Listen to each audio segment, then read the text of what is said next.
Hey everyone, my name is Charlie and welcome to Fully Equipped. Yesterday we read as Jesus performed a few healing miracles. Many people follow and accept Jesus, but we also read as some people rejected him. Today that continues to ramp up, and it's not just Jesus that is rejected. He also warns his disciples that they too will be rejected because they go out in his name, and John the Baptist is also rejected and killed. In the second half of this chapter, the miracles continue. Jesus feeds the 5,000, walks on water, and heals more sick people. This chapter is kind of a roller coaster, alternating between highs and lows. We start on a bit of a low point. Jesus is back in his childhood hometown, which is Nazareth.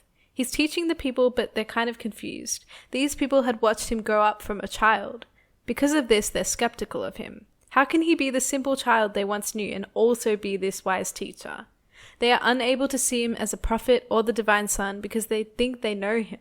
This is what Jesus means when he says that a prophet is always honored unless he's in his hometown.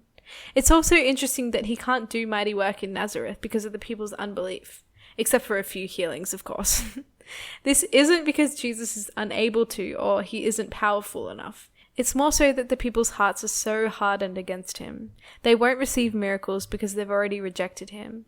No matter what visible evidence and signs they saw, they wouldn't believe. This actually amazes Jesus. Mark doesn't record Jesus being amazed at any other time.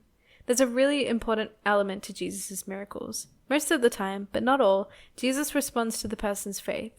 Where in other stories, crowds of people flock to hear Jesus because they believe that he speaks truth, this crowd of people has already rejected him. They have no faith, so performing miracles would only further harden them against him.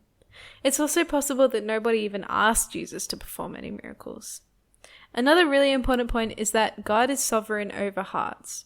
Countless times throughout the Bible, we see that God softens and hardens people's hearts because he is God who created the hearts in the first place. We'll talk more about this when we get to Romans, but God is also just, and if somebody chooses to reject him, he's not going to force them to accept him against their will. Then we move to a higher point in the story. Jesus sends out the 12 apostles in pairs to go and preach and perform signs and wonders.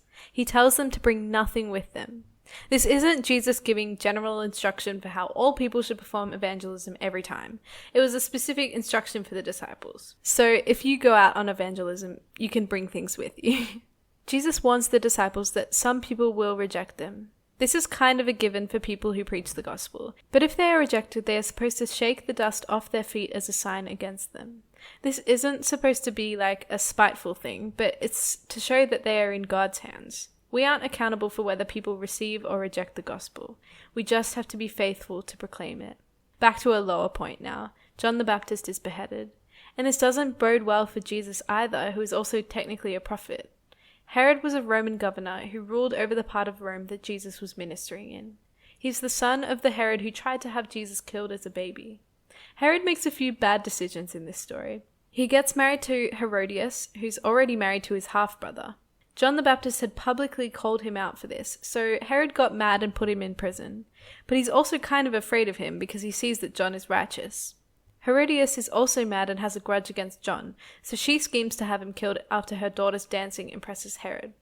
Herod sticks to his word, even though he kind of regrets promising Herodias' daughter whatever she wants, so John is killed. But when the people see all of the ministry that Jesus is doing, they think maybe he's a resurrected John the Baptist. Others think he's Elijah the prophet who has returned, which is prophesied about in Malachi. Actually, Jesus had announced that John the Baptist was the symbolic fulfillment of this prophecy that Elijah would return. We'll get to this when we study Luke. Others think that Jesus is a prophet, which he technically was, but he was also so much more than a prophet. He was God as well, which no other prophet claimed to be. This is important when we talk about other religions and the difference between following Jesus and following Islam, for example. Jesus was not simply a prophet as Muslim people believe, because no other prophet claimed to also be God as Jesus did. Now we're heading back up the roller coaster with the feeding of the 5,000. The disciples return from their mission trip and crowds of people follow them all. Notice that it says Jesus had compassion on them. This is a common theme in the Gospels, Jesus' compassion. Jesus' heart is full of compassion for people who are sinners and people who are suffering. He teaches the people, though he's probably tired, until it gets late. They manage to scrounge up 5 loaves of bread and 2 fish, and Jesus multiplies this food to be able to feed all 5,000 men, plus women and children, and still have 12 baskets left over. This story highlights Jesus' power. Seeing miracles like this should have shown the disciples that Jesus was not a simple prophet or just a good teacher. He was also the divine Son. After all that ministry, Jesus still prioritizes spending time with his heavenly Father. He retreats away to spend time in prayer. Jesus just casually goes for a midnight stroll on the sea, and he wants to pass by the boat of disciples.